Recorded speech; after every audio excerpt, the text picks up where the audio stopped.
آج کا یہ خطبہ جمعہ جس کو آٹھویں امام حضرت علی رضا علیہ السلام ایک حدیث جس میں جو کہ شیخ صدوق نے امالی میں نقل کیا ہے، جلد 1 صفحہ نمبر 339۔ امام فرماتے ہیں لا یکون مؤمن مؤمنا حتی تکون فیہ ثلاث خصال، مومن حقیقی مومن ہو نہیں سکتا اس وقت تک جب تک کہ اس کے اندر یہ 3 صفتیں نہ پائی جائیں، یعنی تمام عقائد کے بعد اللہ کو ایک ماننا، 1,24,000 انبیاء کا ماننا، ائمہ معصومین کا ماننا، اللہ کی طرف سے بھیجے ہوئے اولیاء کا ماننا، یہ سب کے بعد امام کیا فرما رہے ہیں؟ لا یکون المؤمن مؤمنا، مومن حقیقی مومن نہیں ہو سکتا حتی تکون فیہ ثلاث خصال، یہاں تک کہ اس کے اندر 3 صفتیں پائی جائیں۔ وہ 3 صفتیں کون سی ہیں؟ امام علیہ السلام فرماتے ہیں سنت من ربہ، ایک اللہ کی سنت، و سنت من نبیہ، ایک نبی کی سنت، رسول کی سنت، و سنت من ولیہ، اور ایک سنت ولی خدا کی۔ فَأَمَّا السُّنَّةُ مِن رَبِّهِ فَكِتْمَانُ سِرِّهِ، رب کی سنت جو مومن کی علامت ہے، کتمان سرِّهِ، راز کو پوشیدہ رکھنا۔ کسی نے اپنے راز کی بات بتائی تو آپ اپنے تک اس کو رکھیں، دوسرے کو بیان نہیں کریں۔ یا پھر جو ہے کسی نے اپنے راز کی بات آپ جان گئے اس کی، تو جاننے کا مطلب یہ نہیں ہے کہ اس کی غیبت کرتے چلیں، سب کو بتاتے چلیں۔ لہذا مومن کی حقیقی صفت میں جو آٹھویں امام فرما رہے ہیں، پہلی کیا ہو گئی؟ کتمان سرِّہ، یہ اللہ کی صفت ہے۔ اللہ جو ہے گناہوں کو ڈھانک دیتا ہے، گناہوں کو پوشیدہ کر دیتا ہے۔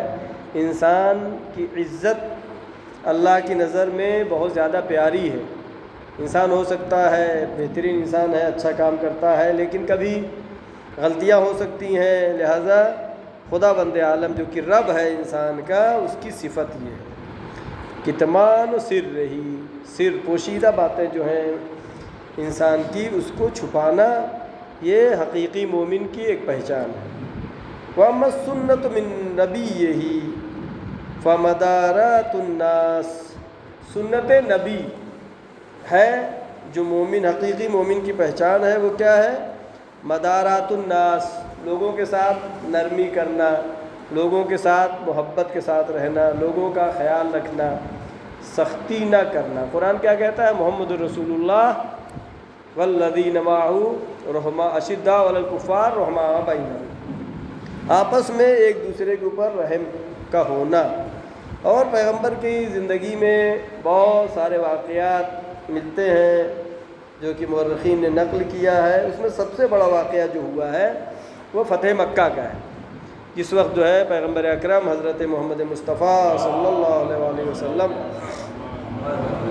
کی مدینے میں حکومت قائم ہوئی، ایک عظیم اسلامی حکومت قائم ہو گئی، اور وہ کفار مشرکین جنہوں نے جنگ بدر لڑا، جنگ احد لڑا، جنگ حنین، بہت ساری جنگیں ہوئیں، جنگوں میں آ کے لڑے، اور اسلام اور مسلمان کی ترقی روز بروز بڑھتی رہی، اور آج بھی بڑھ رہی ہے۔ اسلام پھیل رہا ہے، اور البتہ اس کی اسپیڈ کبھی کم ہے کبھی زیادہ ہے، لیکن پیغمبر کے زمانے میں اسلام جزیرۃ العرب پہ پورا پھیل گیا، سب مسلمان ہو گئے، اور پیغمبر نے مدینے میں حکومت تشکیل دیا۔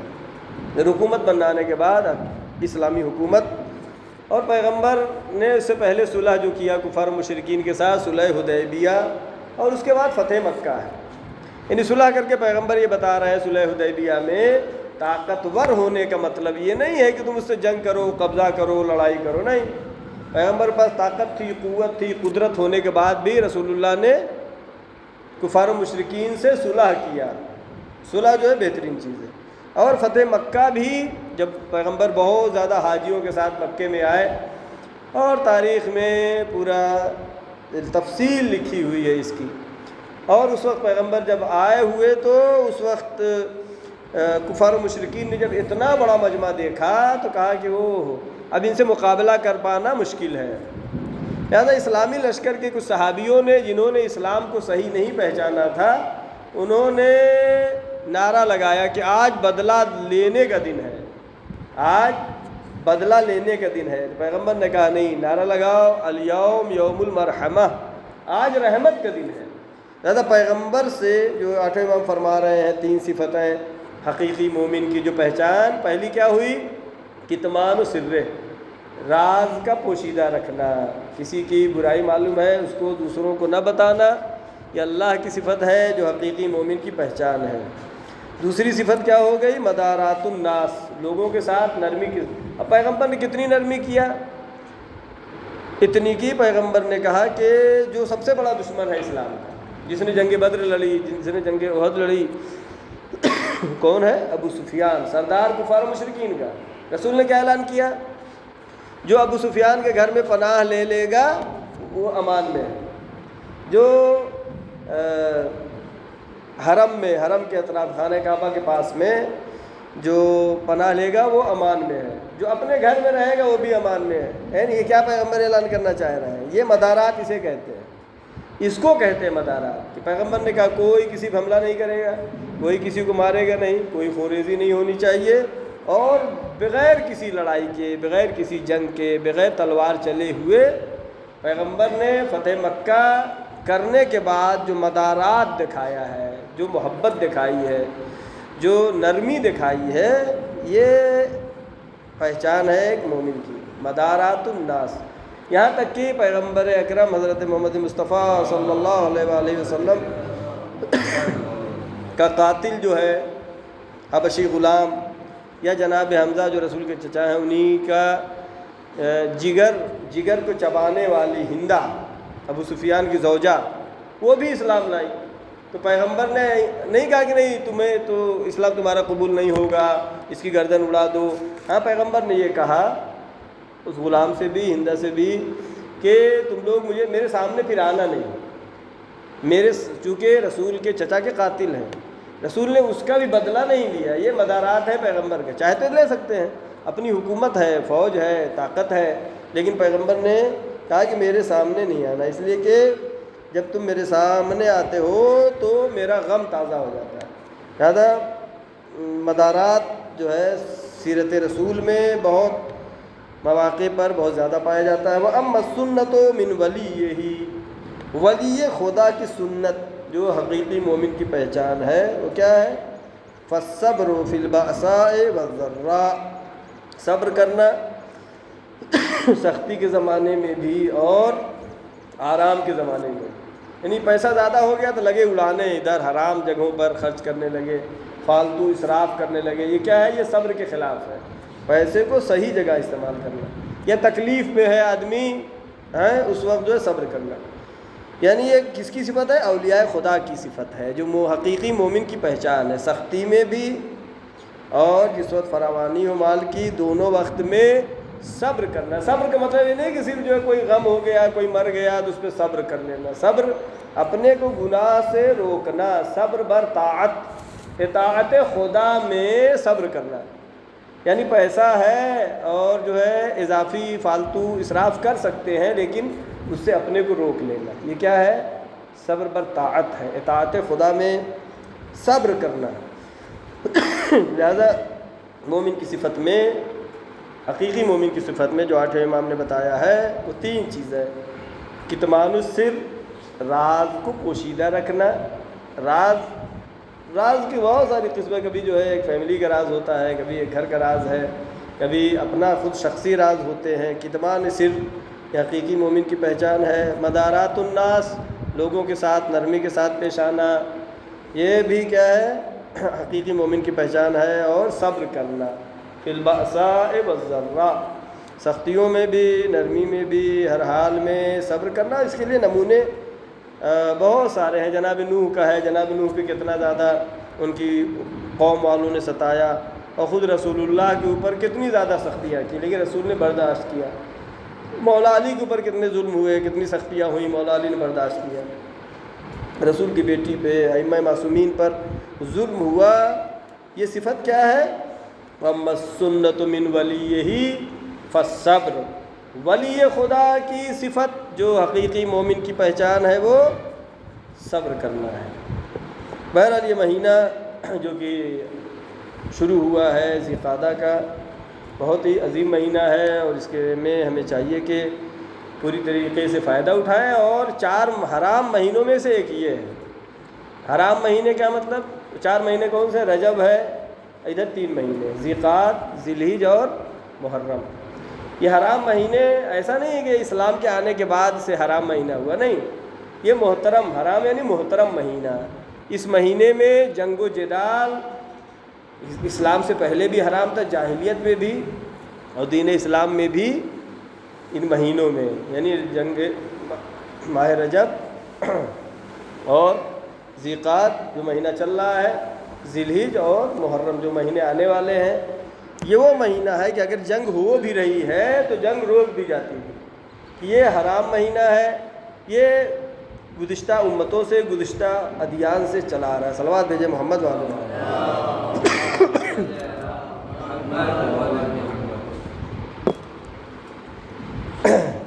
لہذا ذی قعدہ یہ مہینہ جو کہ محترم مہینوں میں سے ایک ہے، جس میں جنگ و جدال، خوریزی حرام ہے۔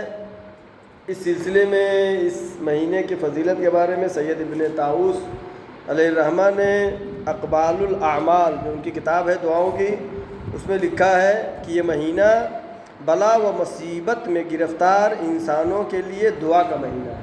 یعنی انسان بلا میں ہے، مصیبت میں ہے، پریشانی میں ہے، تو اس مہینے میں دعا کرے اور خداوند عالم اس کو بلاؤں کو ختم کر دے گا، مصیبت اور پریشانی کو ہٹا دے گا اس کے اوپر سے۔ لہٰذا اس لحاظ سے ہمیں چاہیے کہ جو اپنے لیے نہیں یا اپنے مومن برادران کے لیے دعا کرے، خاص کر اس مہینے میں، کہ جو بھی پریشانی حال ہیں ان کی پریشانیوں کو برطرف فرما۔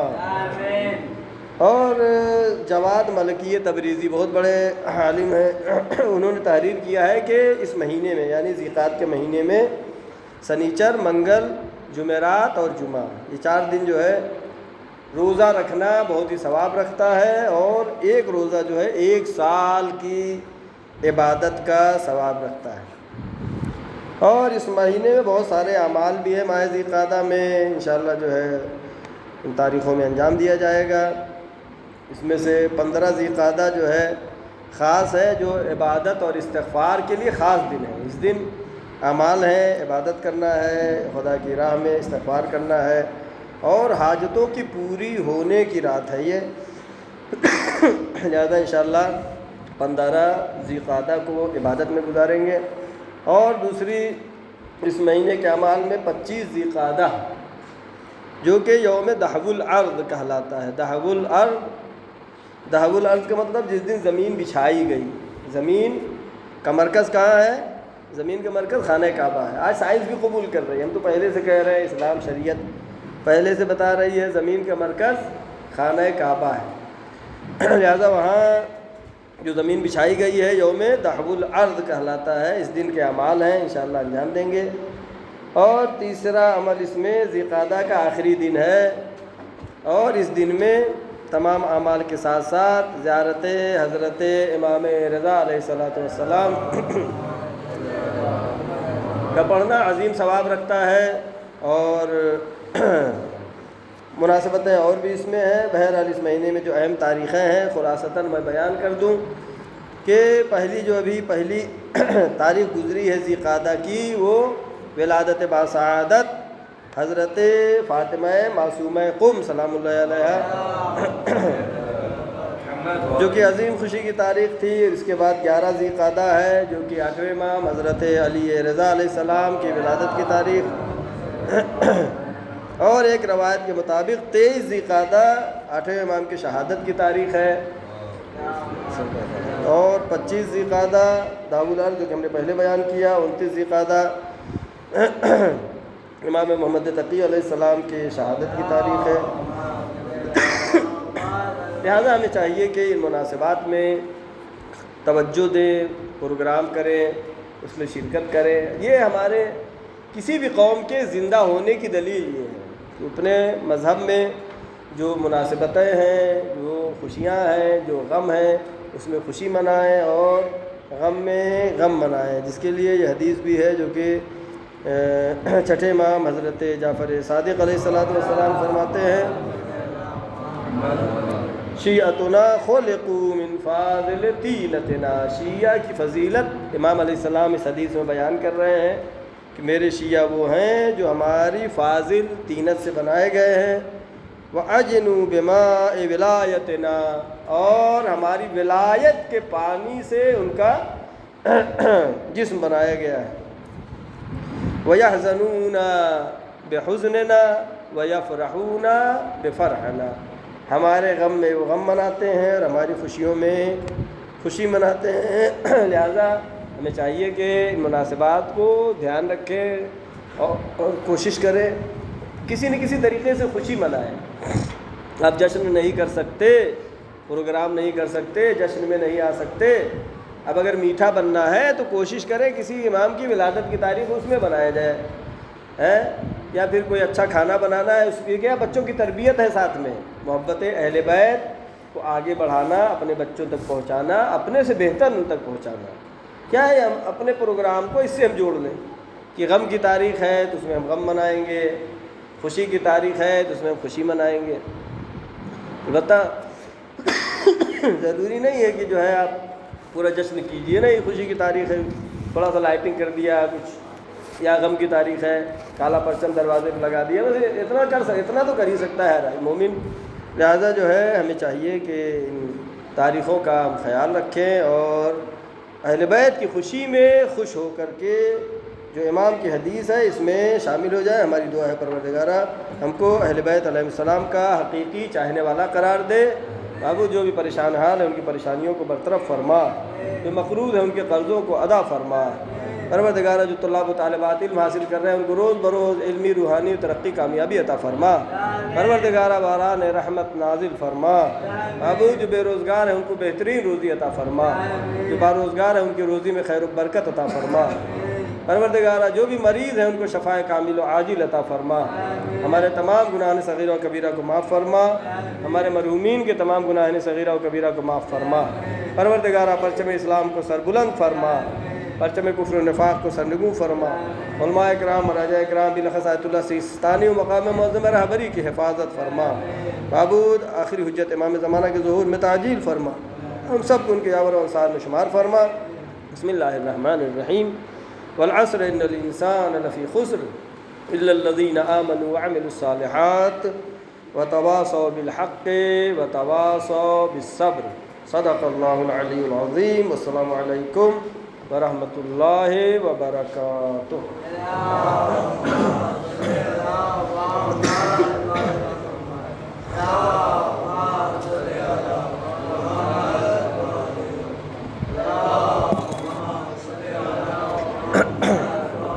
السلام علیکم ورحمۃ اللہ وبرکاتہ۔ اعوذ باللہ من الشیطان الرجیم، بسم اللہ الرحمن الرحیم، وبہ نستعین۔ الحمد للہ الذی لا الہ الا هو الحلیم الکریم، غافر الذنب وقابل التوب وهو الغفور الرحیم۔ سبحان من سبقت رحمته على غضبه وبسط اليدي بالرحمہ، سبحان من لا يزداد الا جودا وکرما۔ نشهد ان لا الہ الا اللہ وحدہ لا شریک لہ، ونشهد ان محمدا عبدہ ورسولہ، ونشهد ان علی امیر المؤمنین ووصی رسول اللہ وخلیفتہ بلا فاصل۔ اللہم صل وسلم وزد وبارک علی سید المرسلین خاتم النبیین ابی القاسم محمد۔ اللہم صل وسلم وزد وبارک علی سیدۃ نساء العالمین فاطمۃ الزہراء بنت رسول اللہ۔ اللہم صل وسلم علی قائد غر المحجلین امیر المؤمنین علی بن ابی طالب۔ اللہم صل وسلم علی الحسن المجتبی وعلی الحسین الشہید بکربلا وعلى علي بن الحسين زين العابدين وعلى محمد بن علي باقر العلوم الأولين والآخرين وعلى جعفر بن محمد الصادق وعلى موسى بن جعفر الكاظم وعلى علي بن موسى الرضا وعلى محمد بن علي التقي وعلى علي بن محمد النقي وعلى حسن بن علي العسكري وعلى قائدنا ومولانا صاحب العصر والزمان آدم الکفر والفسوق والعصیان اسی کو عباد اللہ ونفسی بتقوی اللہ. آگے جگہ خالی ہے، پہلے آگے بھر لیجئے، جو پیچھے آئیں گے آگے جگہ خالی ہے. سب سے پہلے اپنے نفس کو اور تمام حضار محترم کو تقوی الہی کی دعوت دیتا ہوں، اور اس تقوی کے سلسلے میں پیغمبر اکرم حضرت محمد مصطفیٰ صلی اللہ علیہ وسلم فرماتے ہیں، رسول اللہ کلکم من آدم، تم سب کے سب آدم کی اولاد ہو، وآدم من تراب، اور آدم مٹی سے پیدا ہوئے. تمام انسان آدم کی اولاد ہیں اور آدم مٹی سے پیدا ہوئے. وَأَكْرَمَكُمْ عِنْدَ اللَّهِ أَتْقَاكُمْ، تم میں سب سے محترم وہ ہے، سب سے باعزت وہ ہے، سب سے شریف وہ ہے، سب سے اچھا انسان وہ ہے کہ جس کے اندر تقوی الہی زیادہ پایا جائے. یعنی نہ تو مال کی وجہ سے عزت ہے، نہ عہدے کی وجہ سے عزت ہے. یہ دنیا کے چند دن کی عزت اگر انسان کو دکھاوی ملتی ہے، کچھ دن والی، کچھ لوگ تھوڑا سا تعریف کر دیتے ہیں، سوچتا بہت ہے، یہ بہت نہیں ہے، یہ چھوٹی فکر ہے. عزت وہ ہے جو ہمیشہ کے لیے ہو. تو عز من تشاء و تذل من تشاء، عزت چاہیے خدا عزت دیتا ہے، ذلت بھی خدا دیتا ہے.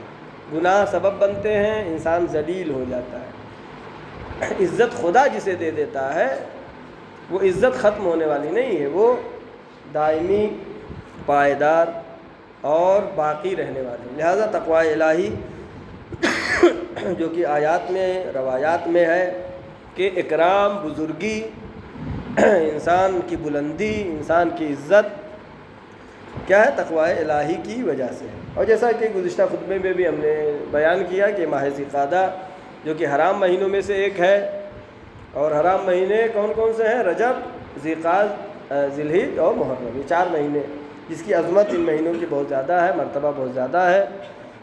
اس مہینے سے ہمیں پوری طریقے سے فائدہ اٹھانا چاہیے. اور یہ عشرہ ابھی جو چل رہا ہے، یعنی پہلی ذی القعدہ سے 11 ذی القعدہ تک، یہ علماء نے، بزرگان نے اس عشرے کا نام رکھا ہے عشرہ کرامت. عشرہ یعنی 10، یہ 10 دن کرامت کے دن ہے، کرامت کے دن ہے، بزرگی کے دن ہے، مرتبہ حاصل کرنے کے دن ہے. عشرہ کرامت اس کا نام کیوں رکھا گیا؟ اس لیے کہ پہلی ذی القعدہ معصومہ قوم حضرت فاطمہ معصومہ سلام اللہ علیہ کی ولادت کی تاریخ ہے، اور 11 ذی القعدہ 8ویں امام حضرت علی رضا علیہ السلام مطلب بھائی بہن کے ولادت کی یہ تاریخ کا 10 دن پورا جشن منایا جاتا ہے ایران وغیرہ میں، جس کو عشرہ کرامت کہا جاتا ہے. ہمیں بھی چاہیے اپنی توان کے مطابق، ہم 10 دن تو نہیں منا سکتے ہیں، کم سے کم پہلی تاریخ کو، پھر جو ہے آگے تاریخ جو کہ آنے والی ہے انشاءاللہ اس میں جشن منعقد کریں، خوشی منائیں. خوشی میں خوش ہونا ہے، خوشی میں کون سا غم منانا ہے؟ خوشی میں خوش ہونا ہے. موقع جو ملتا ہے، البتہ ہمارے غم کی تاریخیں زیادہ ہیں، خوشی کی کم ہے، لیکن جو خوشی کی تاریخیں آتی ہیں اس میں بھی اگر خوش نہیں ہو پائے تو ایسی دنیاوی بات نہیں، اس میں بھی خوش نہیں ہو پائے یعنی ایمان کی کمزوری ہے. اہل بیت کی محبت میں خوش ہونا، اظہار خوشی کرنا، خوشبو لگانا، اچھے کپڑے پہننا اور بہترین کھانے وغیرہ پکانا، اظہار خوشی کا کرنا ضروری ہے. لہذا یہ عشرہ جو کہ بھائی بہن کی محبت، جو دین اسلام میں ہم کو 2 محبتیں، 2 بھائی بہن کی محبت ہمارے ہاں جو کہ بہت مشہور ہے، وہ 8ویں امام کی اور ان کی بہن معصومہ کی، اور حضرت امام حسین علیہ السلام اور ان کی بہن جناب زینب سلام اللہ علیہ کی محبت. اور 8ویں امام نے معصومہ قم کی فضیلت بہت زیادہ ہے، مرتبہ بہت زیادہ ہے، بہت بڑی عالمہ تھیں، اور ان کے لیے ائمہ کی حدیثیں ہیں. اس دن میں نے ایک حدیث بیان کی تھی 9ویں امام کی کہ جس نے معرفت کے ساتھ معصومہ قم کی زیارت کیا وجب لہ الجنہ، اس پر جنت واجب ہے۔ یہاں پہ بھی ایک حدیث ہے جو کہ 8ویں امام نے معصومہ قم کے بارے میں کہ نام کیا ہے ان کا، فاطمہ نام ہے۔ معصومہ لقب جو دیا ہے امام معصوم نے دیا ہے۔ امام معصوم نے اگر کسی کو معصومہ کہا، یعنی ایک معصومین وہ ہیں ہمارے یہاں 14 معصومین جن کو اللہ نے معصوم بنا کے بھیجا ہے، ان کی عصمت اللہ کی دی ہوئی ہے۔ اس کے علاوہ جیسے جناب زینب ہے، جناب عباس ہے، یا فاطمہ معصومہ ہے، یہ عظیم مرتبے ہیں ان کے۔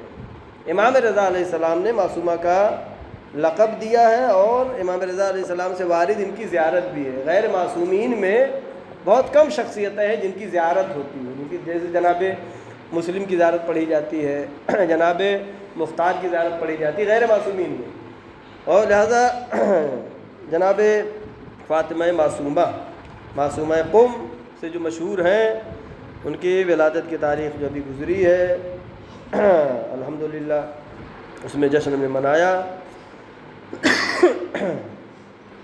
اور معصومہ کی ولادت سے 46 سال پہلے ہمارے چھٹے امام حضرت جعفر صادق علیہ السلام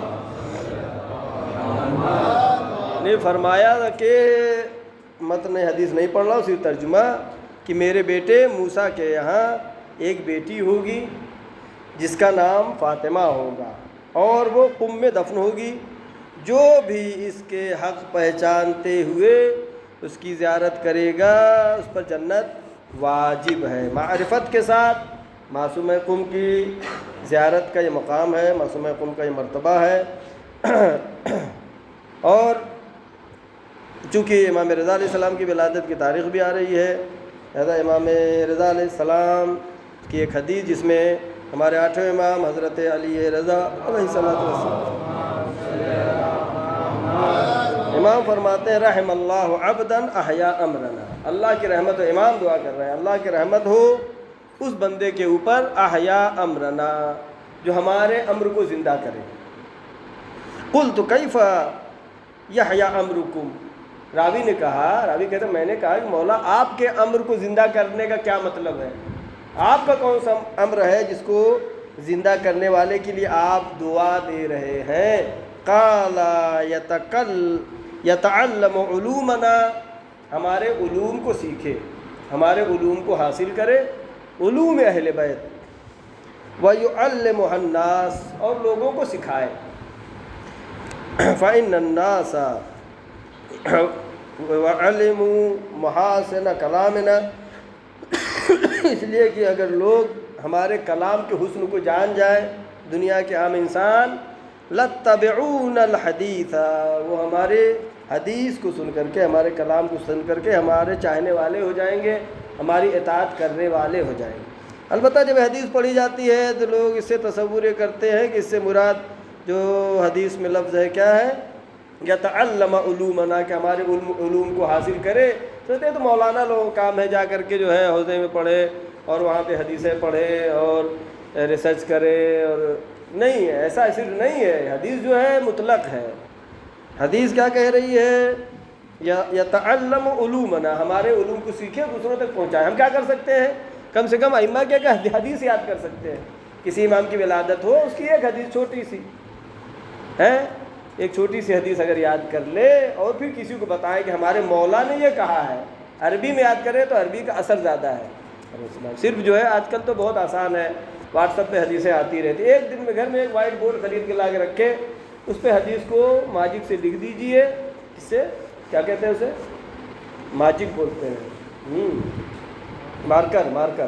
مارکر سے حدیث کو لکھ دیجئے، اس کو پڑھتے رہیے، جب بھی گھر میں آئے، ادھر سے آئے اس کو دیکھ لیا، راستے میں کہیں خالی ہے اس کو ذہن میں دوڑایا تو حدیث یاد ہو جائے گی۔ لہٰذا ایک کام تو یہ حدیثیں یاد کر کے امام کی اس حدیث میں ہر انسان شامل ہو سکتا ہے، جس میں امام فرما رہے رحم اللہ، اللہ کی رحمت ہو اس پر۔ بہرحال جو ہے انشاءاللہ اس کی کوشش کرے، اور 40 حدیث کے لیے تاکید ہے کہ 40 حدیث جو مومن یاد کرے، بڑی فضیلت ہے 40 حدیثوں کے یاد کرنے کے لیے، لہذا کوشش کریں کہ حدیثوں کو یاد کریں ہر مناسبت سے۔ اور آج کے زمانے میں یہ کہنا نہیں کہہ رہے حدیث کہاں مل رہی ہے، حدیث تو واٹس ایپ وغیرہ پہ چلتی رہتی ہے، ہر ولادت شہادت میں آتی رہتی ہے، لیجیے اس سے فائدہ اٹھائیں۔ صرف ایسا نہیں کہ پڑھ لیا اس کو اور پھر بند کر دیا، پھر بھیج بھی دیا ادھر، خود پتہ بھی نہیں کدھر بھیجا، کیا بھیجا۔ اور پہلے جو ہے حدیث کو یاد کرنا، حدیث پر عمل کرنا، یعنی ہر دن ہمارا آگے بڑھتے رہنا ہے۔ ایسا نہیں کہ کل ہم کو کوئی حدیث یاد نہیں تھی، آج بھی نہیں یاد ہے، 1 سال کے بعد بھی نہیں یاد ہے، یہ جو ہے کیا ہو گیا، یہ نقصان والا ہے۔ کوئی نہیں ہے میرے پاس تو پیسے ہی نہیں، میں کیسے یاد کروں گا؟ پیسے سے نہیں حدیث یاد کرنا ہے، اس میں غریب امیر کی بات نہیں ہے۔ حدیث کے لیے فکر چاہیے، ذہن چاہیے، عقل چاہیے۔ کہیں بھی ایک پرچے پہ لکھ کر کے جیب میں رکھ لیجئے، حدیث پسند آئے گی جیب میں پرچہ پہ لکھ کر کے، کنڈا میں، انگلش میں، اردو میں، ہندی میں، جیسے چاہیں پرچے پہ لکھ کے جیب میں رکھیں، کچھ دن کے بعد 40 حدیثیں یاد ہو جائیں گی۔ البتہ اس میں تاکید یہ ہے کہ حدیثوں کو عربی متن بھی یاد ہو، چونکہ معصوم کی زبان سے جو کلام نکلا اس کا اثر ہوتا ہے، اس کا زیادہ اثر تو اس کا بھی ہے، ترجمے کا بھی۔ جو معصوم کی زبان سے کلام نکلا ہے ہم کو وہ لفظ یاد کرنا ہے۔ جیسے ایک چھوٹی سی حدیث کیا ہے، اطلب العلم من المہد الی اللحد، سب کو یاد ہو گئی ہے، اطلب العلم من المہد الی اللحد، ایک حدیث یاد ہو گئی کہ علم حاصل کرو گہوارے سے لے کے کہاں تک، دوسرے گہوارے تک، قبر تک۔ بہرحال الحمدللہ دینیات کے کلاسز وغیرہ چل رہے ہیں، البتہ دینیات روم میں ابھی کام باقی ہے، مٹی پڑی ہے، اس کو لیبل ہونا باقی ہے، اور انشاءاللہ جو ہے جلدی یہ کام انجام پائے گا۔ مسجد کا بھی کام الحمدللہ ٹھیک چل رہا ہے۔ قبرستان کمیٹی لگتا ہے سست ہو گئی ہے، بڑا ٹارگٹ بنا کے چلے، انشاءاللہ اس کی باؤنڈری بننا ہے، ایسا نہیں کہ سست پڑ جائے، سست نہیں ہونا ہے، اور اس کا اجر جو ہے اللہ عطا کرے گا۔ اور ایک بہت ہی کل خوشی ہوئی مجھے کہ الحمدللہ ابھی تک بچے جو ہے، چھوٹے بچے دعائے توسل پڑھا کرتے تھے، کل 2 بچوں نے، ایک کا نام ہے وقار عباس اور دوسرا بچہ ہے کونین عباس سلمو نے الحمدللہ دعائے کمیل کی تلاوت کیا ہے۔ ان کی سلامتی کے لیے بآواز بلند صلوات۔ اور ابھی جو 4 جون آنے والی ہے، یہ بھی بہت ہی عظیم تاریخ ہے، رہبر انقلاب جمہوریہ اسلامی ایران امام خمینی کی رحلت کی تاریخ ہے۔ اور دنیا میں انسان تو بہت پیدا ہوتے ہیں، مر جاتے ہیں، ختم ہو جاتے ہیں، لیکن جو اللہ والے ہیں، جو اہل بیت کو ماننے والے ہیں، اللہ ان کی یادوں کو باقی رکھتا ہے۔ آج امام خمینی رحمۃ اللہ علیہ کا بہت بڑا مزار ہے، مرکز ہے۔ جب آپ قم سے نکلیں گے تہران کے لیے تو رائٹ ہینڈ پر عالی شان مزار بنا ہوا ہے، روضہ بنا ہوا ہے، لوگ زیارت کرنے جاتے ہیں اور فاتحہ پڑھتے ہیں۔ اور اس کے مقابل میں باطل جو آیا خمینی صاحب کے سامنے کون تھا؟ صدام تھا۔ صدام کا کیا حشر ہے؟ اپنی آنکھوں سے دیکھ رہے۔ قرآن بار بار کہتا ہے کہ سیر کرو دیکھو، سیر کرو دیکھو، جو اللہ والے ہیں ان کی یادیں آج باقی ہیں، جو اللہ کے دشمن، خدا کے دشمن، رسول کے دشمن، اہل بیت کے دشمن، وہ نیست و نابود ہو جاتے ہیں۔ یزید ختم ہو گیا ہے، شمر ختم ہو گیا، کسی کو کوئی تھا پتہ نہیں ہے۔ امام حسین اسلام کا روضہ ہے، اور ہم نے اپنی آنکھوں سے جو دیکھا وہ صدام اور خمینی صاحب کے درمیان کہ خمینی صاحب کا عالی شان مزار ہے، لوگ جو ہے فاتحہ پڑھنے کثیر تعداد میں جاتے ہیں، اور سب سے بڑا مجمع جو ہے تشییع جنازہ میں خمینی صاحب کے 1 کروڑ سے زیادہ ہوا تھا، جو آج تک کا دنیا کا ریکارڈ ہے۔ یہ محبت لوگوں کے دلوں میں کہاں سے آئی؟ یہ در اہل بیت سے وابستہ ہونا، ایک مرکز پر اکٹھا ہونا، دل کا در اہل بیت پر، در فاطمہ پر، در مولا کائنات حضرت علی بن ابی طالب علیہ السلام پر سر جھکانے کا نتیجہ ہے کہ دنیا کے ریکارڈ، پوری دنیا میں کسی جنازے میں 1 کروڑ لوگ شرکت نہیں کیے۔ اور اس کے بعد اسی انقلاب کا پروردہ جو کہ جناب قاسم سلیمانی کہ اس کے بعد دوسرے نمبر پہ ان کے جنازے میں سب سے زیادہ مجمع ہوا، جو کہ یہ اس بات کے لیے خمینی صاحب نے ایک بات کہی تھی۔ آج جو ہے، آج کے تاریخ چل رہی ہے ابھی، بھائی سپر پاور پہلے 2 ہوا کرتے تھے، ایک جو ہے روس تھا، ایشیا کے علاقہ یہ کنٹرول کرتا تھا، ادھر امریکہ تھا، ادھر کا وہ سنبھالتا تھا۔ ایران میں جب انقلاب آیا تو خمینی صاحب نے یہ نعرہ دیا، نہ شرقی نہ غربی، جمہوریہ اسلامی۔ نہ تو ہم روس پہ بھروسہ کرتے ہیں، روس کے غلام بنیں گے، نہ غربی، نہ ہم امریکہ اور یورپ کے غلام بنیں گے، جمہوریہ اسلامی ہمارا مستقل ہے۔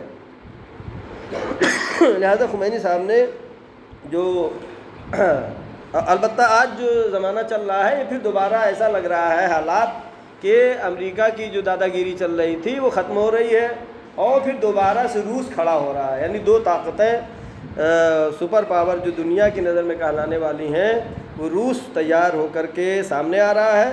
اور جس وقت روس کی سب سے بڑی حکومت تھی اس زمانے میں، جو کہ بہت سارے ممالک مل کر کے، یہ ازبکستان، تاجکستان، قزاقستان، بہت سارے ملک مل کر کے سپر پاور بنا تھا روس۔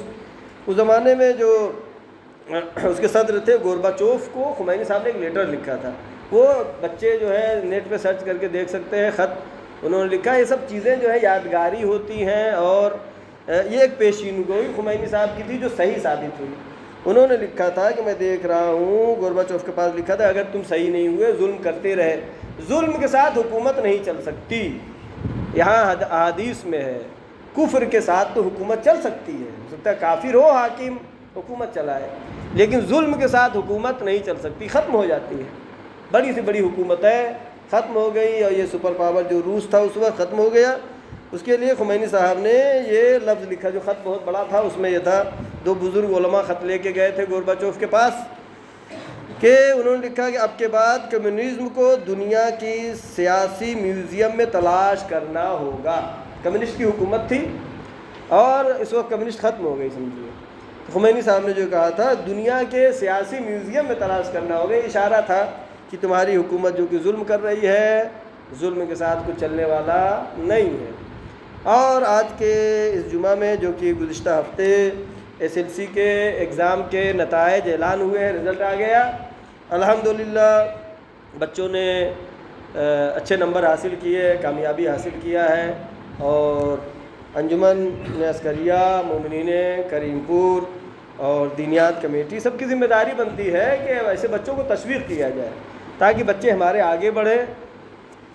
جب بھی ہم اپنے میں سے ہم پہ آئیں گے تبھی کامیاب ہیں۔ میں سے ہم، میں نہیں، ہمارا گاؤں، ہمارا شہر ہے، میں سے ہم پہ اگر آئیں گے تو ترقی کریں گے، آگے بڑھیں گے، خوشحالی آئے گی۔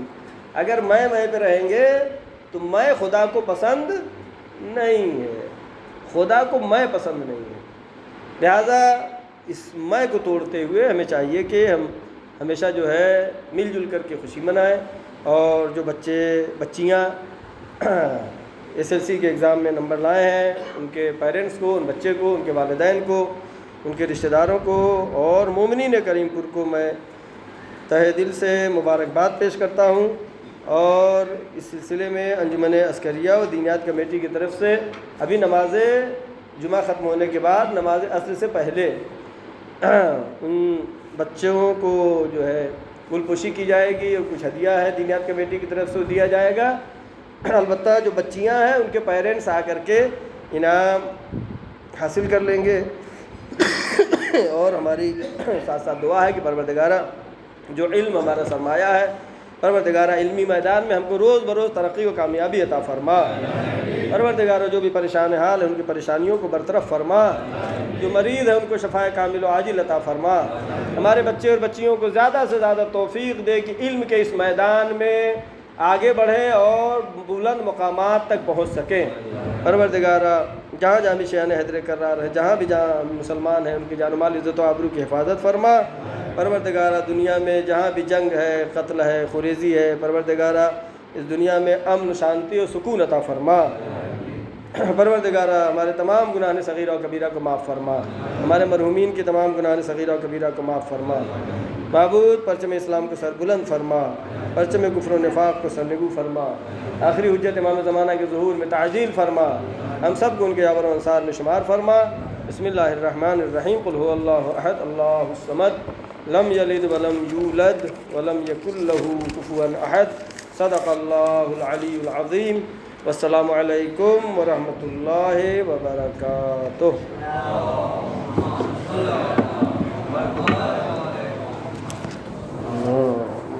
اللہ